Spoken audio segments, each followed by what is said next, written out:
It's National Wheaties Week.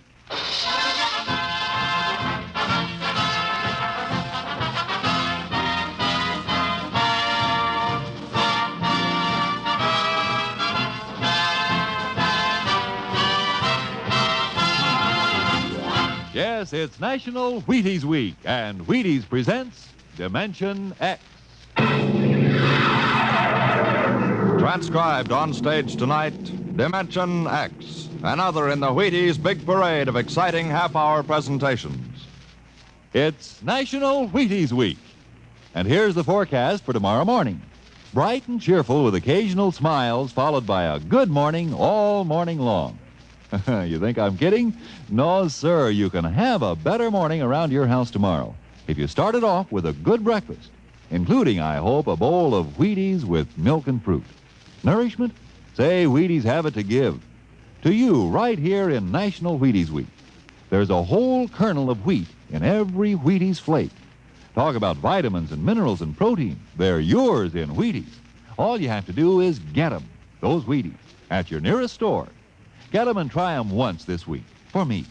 For you. Try them once and see for yourself how Wheaties at 7 can help at 11. Ready? Let's go. It's National Wheaties Week.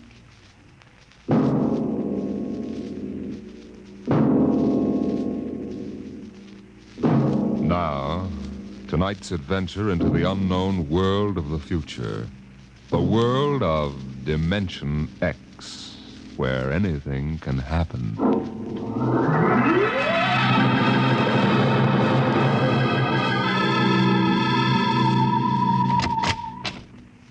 You are Mr. Sid Ryan? The same. My name is Lucia. I'm a Martian. Pleased to meet you, Mr. What was that again? A Martian. A Martian, eh? As in Orson Welles? Precisely. I'm a Rotarian myself. Sit down. Thank you. And now that we've had our little joke, Mr. Lucia, what can Publicity Associates do for you? It has been my observation that advertising and publicity are the very backbone of earthly civilization. Spoken like a true Martian, Mr. Lucia. Now, if you'll tell me the name of the client. The client, of course, will be the Martian. You don't give up, do you? Give up? The gag, I mean. Oliver. Oh, yes, Mr. Ryan? This is Mr. Lucia. How do you do, Mr. Mr. Lucia Lucia? claims to be a Martian. Take him outside, will you, Oliver? Get the name of the sanatorium he escaped from and tell them to bring the butterfly net. Wait, sir. I'm happy to see, Mr. Ryan, that my telling you I am a Martian has approximately the effect I supposed it would have. I believe we can do business. I have here a cash retainer of $5,000. Sit down, Mr. Lucia. Oliver, get the client a cigar. Yes, sir. No, the other box. Thank you. No. Well, now, what can I do for you, sir? I wish you to manage a publicity campaign. A very large, a very important campaign. Is the product established, or is it something brand new? Oh, something quite new. Now, what would you judge to be the most effective type of campaign? Well, if the client has a lot of dough to throw around, a suspense campaign is best. First, you place ads in the paper saying, watch this space. Then, about a week later, you run an ad saying XYZ or PDQ, and you get people guessing what it means. Then, finally, when you've teased them enough, you bust loose and unveil the product. Excellent. Very well, sir. We shall conduct a suspense campaign. Of course, in this kind of campaign, secrecy is very important. Once the name of the product leaks out, it spreads like wildfire, and the whole campaign is kerfloppo. Yes, quite so. Utmost secrecy. That's right. You realize, of course, these things cost like crazy. Would, say, $1 million cover the expense? Come again? I said, would $1 million cover it? Why, yes, I imagine. You did say $1 million. I understood that you had handled some very large accounts. Of course, if this is too big. Oh, not at all. Not at all. As a matter of fact, I seldom touch anything less. Right, Oliver? Huh? Oh, of course. That's right, Mr. Ryan. Absolutely right. Good.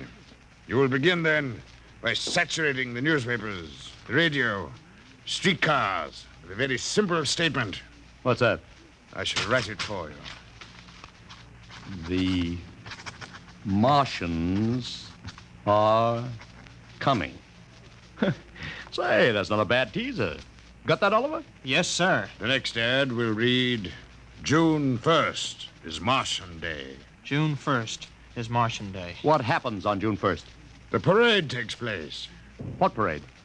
I wish you to arrange a parade up Fifth Avenue. You mean like the Macy parade? Exactly. Except that the theme will be the world of tomorrow. The Martian world. My client would like it to be a gay affair. Balloons, clowns, pennants, pretty drum majorettes. Say, that sounds terrific. I might be able to interest the department stores in a tie-in. Fine.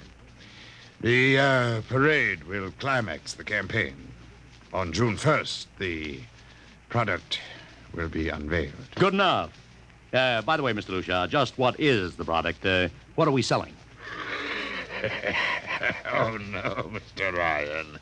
Secrecy, remember. Oh, but after all will be revealed to you in good time, Mr. Ryan. For the moment, let us say we are selling a concept. Concept. Precisely. The concept of invasion from Mars.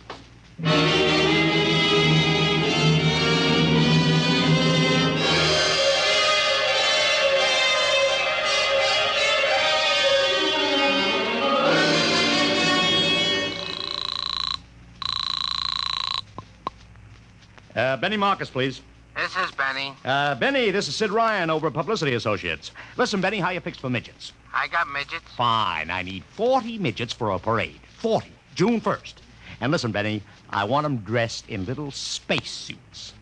What? You know, like men from Mars, okay? Midgets. And I want some movie extras, maybe 50 of them. Also rigged up like men from Mars. Make them look gruesome. Got that? Gruesome. Also, I need some horses with pretty girls on top of them. Maybe you can get that bunch from Maroney's Traveling Circus, the ones we booked for the Fireman's Parade in Albany last year. Oh, try, Sid. And never mind the expense, just get me the talent, okay? I gotta hang up now. Call me back, Benny. How you doing, Oliver? Oh, fine, Mr. Ryan, just fine. We got full-page ads in all the dailies and 10-second spot announcements on every local station, but it's costing a fortune. The more it costs, the bigger our percentage. Spend like you are going to the electric chair, Oliver. Yes, sir. How you making out on the parade? If it comes off, it'll be the biggest thing since Barnum invented the midget. I've got Macy's, gimbals, and sacks to contribute floats. Everything is built around the Martian theme, see? Even the horses will have long feelers attached to them and funny-looking extra legs. It'll be sensational. Oh, yeah, it sounds fine, only, Only what? Oh, Mr. Ryan, we don't even know what we're selling. Oliver, my boy, do you think old Sid Ryan has been sitting here spending all this moolah and not putting two and two together? You mean you know who Lucia represents? Just by accident, understand, I have learned that Century Pictures is making a big new epic. A space opera entitled Invasion from Mars. Get it? Oh, I begin to see. Also, by mere coincidence, it happens to be the premiere sometime around June 1st. You follow me? But, Mr. Ryan, Century has an exclusive contract with New Features Syndicate for all their publicity. Suppose Century Pictures doesn't like the way New Features is handling their stuff. They want to get out of the contract, but New Features says no. So they have to get around the contract.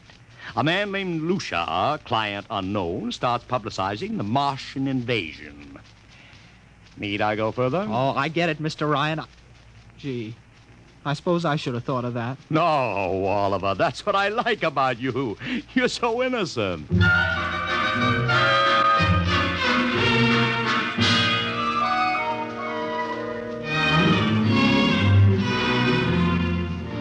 Let me talk to Commissioner Patrick, please. Sid Ryan.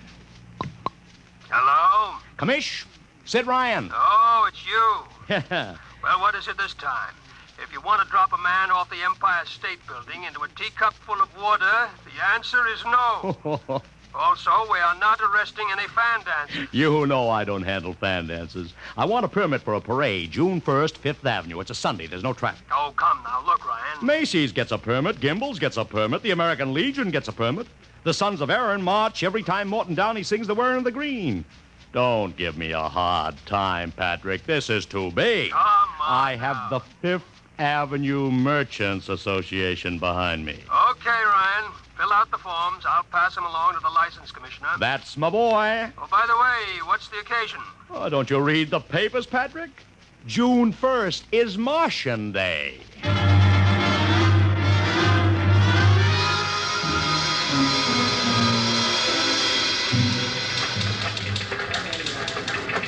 Well, Mr. Ryan, how is the campaign going? Like fire, Mr. Lucia, like fire. Everybody and his brother is going along with the gag. Yesterday, we distributed 50,000 Martian hats to school kids. I even arranged for Commissioner Patrick to accept a $50,000 check for the Policeman's Benevolent Fund from the man from Mars. Excellent. I understand Century Pictures spent over $1 million making that space opera. I beg pardon? Oh, come, Mr. Lucia. Sid Ryan wasn't born yesterday, you know. I know who our client is, even if you don't admit it. You do? Always thinking that's me. Well, as long as you know, let's keep it to ourselves, shall we, Mr. Ryan? As you once remarked, when these things leak out, it destroys the surprise and ruins the effectiveness of the campaign.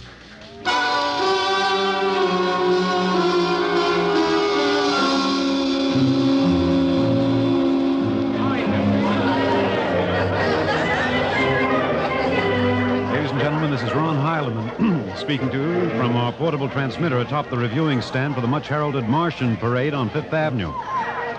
It's a beautiful sunlit day here in New York. A perfect day for a parade. And the streets are packed with thousands of spectators, all eager to find out what this is all about. There's an air of shrill expectancy. Helen, over here! Okay, tell them all right. I've just had word from Sol Brown up at Central Park Mall that the Martians have landed from big pink balloons.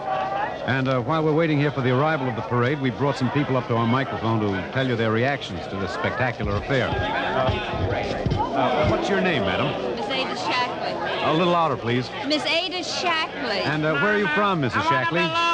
Columbus, Ohio. I see. And I see you have your family with you, two little curly-headed boys. Are you in New York for your vacation? Yeah, we came for the Shriners Convention with their daddy. Well, what do you think of Martian Day, Mrs. Shackley? Well, it all seems very strange to me, but the boys have been pestering me to watch it, so we've been standing here for 2 hours. I can't make head or tail of it. Well, neither can a lot of other people, Mrs. Shackley, but judging by the thousands here already, there's a lot of curiosity. Curiosity killed a cat, folks say. Let's hope not.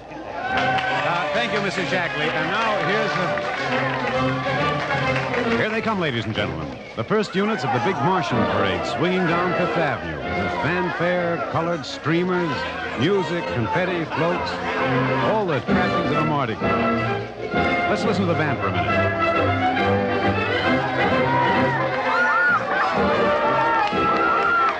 Here in the vanguard, the whole group of little midgets in weird-looking pink and blue spacesuits, carrying Rube Goldberg weapons with signs painted on them.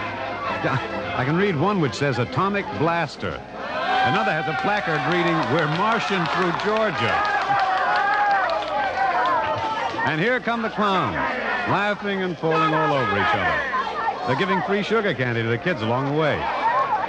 Yes, ladies and gentlemen, there's a happy, laughing crowd along Fifth Avenue today. A true reflection of the great sense of humor and good nature that makes America the place it is. Why only... What's that? What's this? The crowd's murmuring now. They've fallen somewhat silent. There's something coming. I'll try to get it for you. What? Ladies and gentlemen, here comes the Martian contingent. This is promised as the climax of the show. And now a great hush has fallen over the crowd. It's quite a sight to see these thousands of people standing here expectantly, hearing only the great regular sigh of their mass breathing. And now here they come, ladies and gentlemen, the Martians. marching in booted, helmeted ranks, row after row of them. This is an impressive sight, ladies and gentlemen, and a rather serious contrast to the rest of the joyous slapstick parade we've been witnessing up until now. There are perhaps 200 tall, broad-chested men dressed in metallic gray spacesuits with thick glass visors drawn across their faces. Each one's holding an ominous-looking ray gun at the ready position. They're marching in absolute silence, keeping step perfectly, as though some mute, unspoken command is marking time for them. Even the children are awed by the unexpected, warlike realism of the Martian Legion. And now the first ranks of the Martians move past us down Fifth Avenue toward the reviewing stands at the square. No one moves. There. A woman, ladies and gentlemen, just dashed out into the street. For what reason, I don't know. She just slipped through the police cordon somehow. They're after her now, but she's already reached the ranks of the marchers, and she's trying to lift the visor of one of the Martian spacesuits. Wait. She's fallen. She screamed and then fell forward in a dead faint. The Martian column keeps right on coming. Unless they break ranks, they're going to trample her. No. The policemen have got her now. They're dragging her away, out of the way. Trying to revive her now. What? All sorts of rumors have begun filtering back through the crowd. Some are even whispering that the woman's dead. We don't know yet, but whatever's happened, the incident seems to have cast a slight shadow over the mood of the crowd. The carefree holiday air seems to have vanished. The crowd's stirring uneasily, a little disturbed at what we've just seen. Nothing to be alarmed at, however. It just seems a shame that anything like this should happen to spoil our enjoyment of the Martian parade.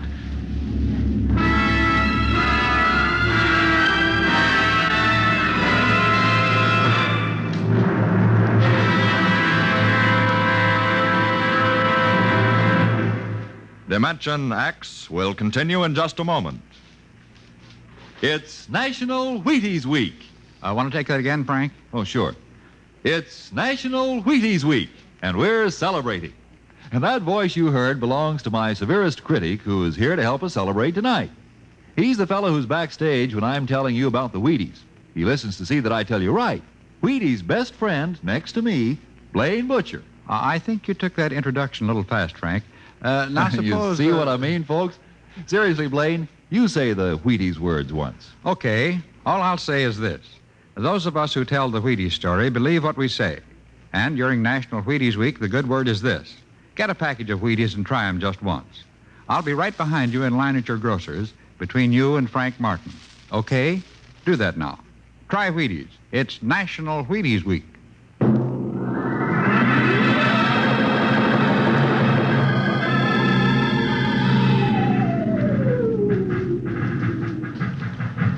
Mr. Ryan, did you see that? A woman fainted. She ran out into the street to get a close look at the Martians, then she screamed and fainted dead away. I'm well aware of that, Oliver, since I paid her $50 to do it. What? The dramatic moment, Oliver. The stock and trade of the good publicity man. Relax. Holy smokes, you sure think of everything. For my share of this deal, roughly $100,000, I can afford to think of everything. Shut the window. Oh, okay, but don't you want to see the finish? We'll go down to the reviewing stand for the finish. Right now, I want to make a phone call. By the way, where's Lucia? I haven't seen him. Well, close the window, Oliver. Well, okay, Mr. Ryan.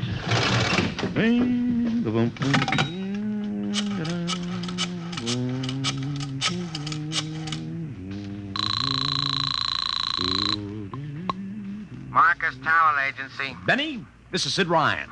Oh, say, listen, Sid, I was going to call you. I'm awful sorry about those Martians. What do you mean, sorry? They're terrific. No, don't joke, Sid. I mean it. Well, I mean it, too. They're great. Are you in a bag? Never felt better. You mean it, don't you? Of course I mean it. What is this? There are Martians in the parade? About 150. Of course, I only ordered 50, Sid. but under the circumstance... Sid. What is it? Sid, don't you know I couldn't get you a single movie extra? There's a studio strike in New York. Huh? Wait a minute. Where'd these guys come from if you didn't hire them? I don't know. Hold on. Oliver, Oh, yes, Mr. Ryan? did you hire those Martians? Well, no, sir, I didn't... Benny, this is on the level, isn't it? Honest, Sid, I... Okay, Benny, I'll call you back. What's the matter, Mr. Ryan? I don't know. Just don't know. Wonder if Lucia hired him. What's Century Pictures number? Tremaine 4, 1000. Tremaine 4, 1.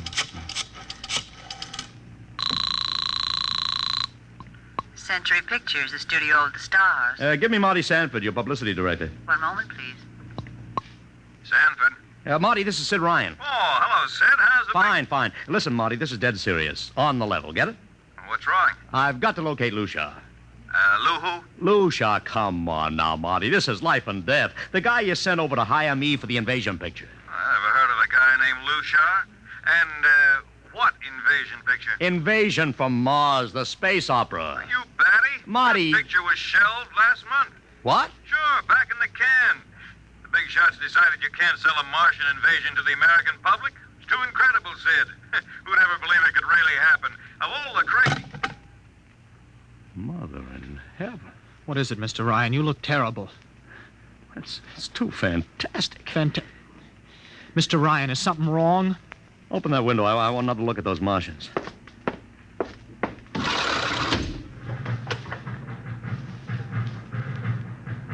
Look at them. Oliver, you were in the Army. Could 150 movie extras learn to march like that in, say, 24 hours? No. Not in 24 days, Mr. Ryan. Not a second's hesitation. Not one out of step. Look at the way they carry those ray guns at the ready. The only other time I've seen troops march like that was on a film of the Nazi SS troops marching through the streets of Paris. Mr. Ryan. Oliver, get down there. Find that woman who painted. Her name's Gloria Montez. Get her up here. Make it fast.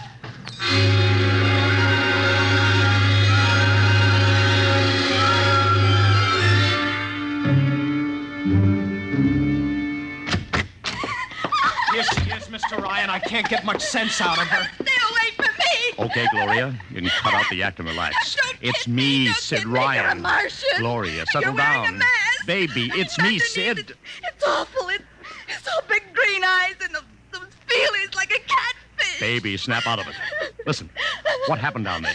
You ran out and screamed like I told you, but the fainting, that wasn't in the act. Go away, please. Go away. Just one question, baby. Inside that helmet, what did you see? Don't get anything out of her, Mr. Ryan. She needs a doctor. Okay, Oliver. I've heard enough anyway. You take care of Gloria here. Get her a drink. Where are you going? To see the commissioner. You gotta stop this parade before things begin to happen.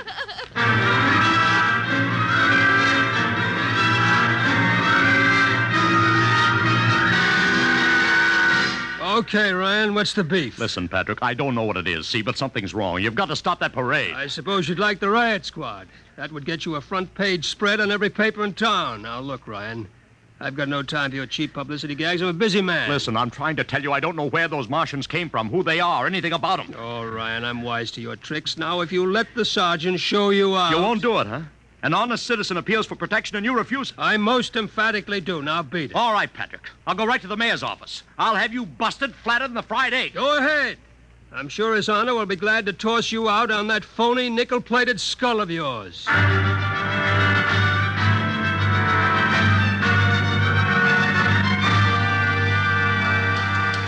You heard me, Ryan. You can't see the mayor. Adolf, please. This isn't a gag. I don't want publicity. All I want to do is maybe prevent something horrible from In happening. case you don't know it, wise guy, something horrible's already happening. A couple of hundred little kids are in the hospital with ptomaine poisoning from that phony Martian candy you passed out. What? Or didn't you know? I didn't. We've got to stop that parade. Sure, you'd like nothing better than start a panic now. Maybe a few hundred people get trampled to death. Think of the newspaper space. That'd get you and your phony product. I won't stand for this, Adolf. This may be a matter of life and death. Now get out of here quick. It'll be your death. Go on, beat it. Get out. You and your publicity stunts make me sick to my stomach.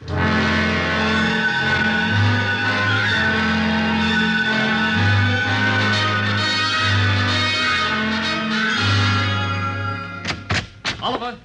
Oliver! Oliver, where are you? Oliver! Oliver! Oliver! It is useless to scream at him, Mr. Ryan. Your friend is quite dead.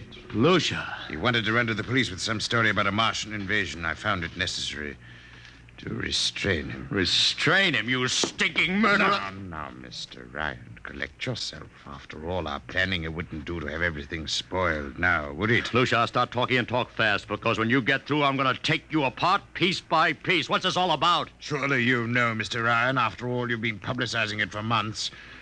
You see, before colonizing your planet, the Martian government sent some of us as scouts in advance, disguised as Earthmen, of course, to study your habits, your weaknesses. We found that the people on Earth are predominantly conditioned by advertising and publicity. And so we conceived the idea of treating our entire invasion as a vast publicity stunt. Clever, yes? After all, Mr. Ryan, who would suspect an invader who advertised his invasion in the newspaper, invited the public to his surprise attack, and spent millions publicizing his plans? Holy jumping. You've done very well, you see. Then there was no product. Ah, but there is a product. The product is death. What are you trying, Lucia? We Martians are a humane people, Mr. Ryan. We do not like to destroy thousands where a few hundred will suffice. In exactly 2 minutes, our troops will treat the world to a spectacle of death, which will bring the rest of your planet to its knees in horror. Nations will clamor to surrender. Perhaps, Mr. Lucia, but not if I can help. No!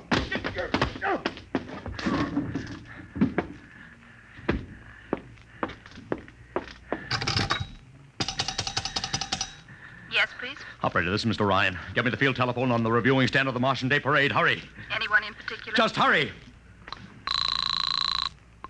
Reviewing stand. Hello? Get me Commissioner Patrick. Hello? Hello. You have to talk louder. I want Commissioner Patrick.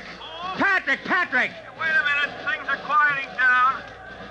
Hey, wait a minute. What was that you wanted? This is Ryan. I have to talk to the commissioner. It's a matter of life and death. Oh, you can't talk to him now. The chief Martian is presenting the PBA check to him.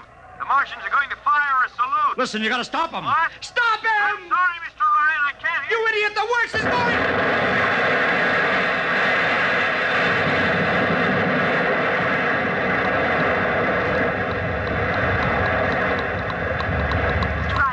Mr. Ryan, you've been cut off. I heard it. Is something the matter? No, operator.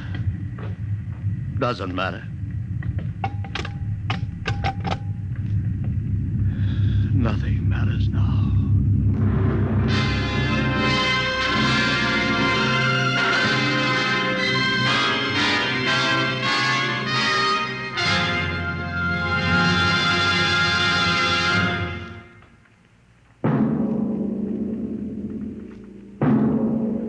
Tonight, Dimension X has transcribed The Parade, an original radio drama written by George Lefferts. Featured in the cast were Joseph Curtin as Ryan, Barry Kroger as Luchar, and Alexander Scurby as Ron Heilman. Your narrator was Norman Rose. Music by Albert Berman. Engineer Bill Chambers. Dimension X is produced by Van Woodward and directed by Edward King. In a moment, we'll tell you about next week's show. And now, here is your Wheaties man, Frank Martin. It's National Wheaties Week. Have you had them today? Had your Wheaties? It's National Wheaties Week, the time of the year to buy Wheaties and try them at least once, for goodness sake. Because once you sit down to a bowl of Wheaties with milk and the fruit of your choice, I don't worry about you.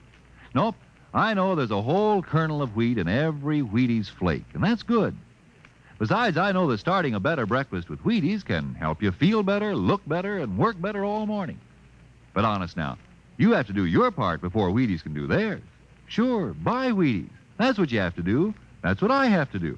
Buy 'em and see how Wheaties at 7 can help at 11. And a happy National Wheaties Week to you.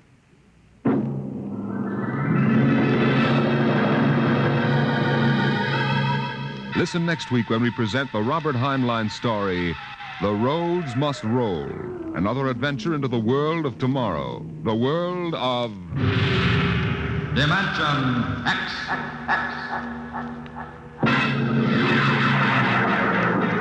And this is the Wheaties man, Frank Martin, inviting you to listen Saturday, that's tomorrow night, to Joel McRae in Tales of the Texas Rangers on the Wheaties Big Parade. See you then. And remember, it's National Wheaties Week. Swing your partners right and left. It's National Wheaties Week. Come on, everybody, to the Wheaties party. Eat a lot of Wheaties like the champions do. Dance together, cheek to cheek. This is National Wheaties Week. Eat a lot of Wheaties like the champions do. Wheaties, a breakfast of champion.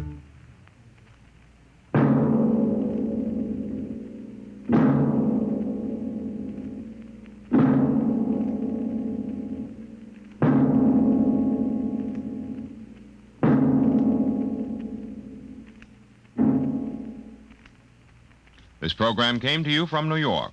Jack Late's coming up October 6th. It's Bill Bendix on NBC.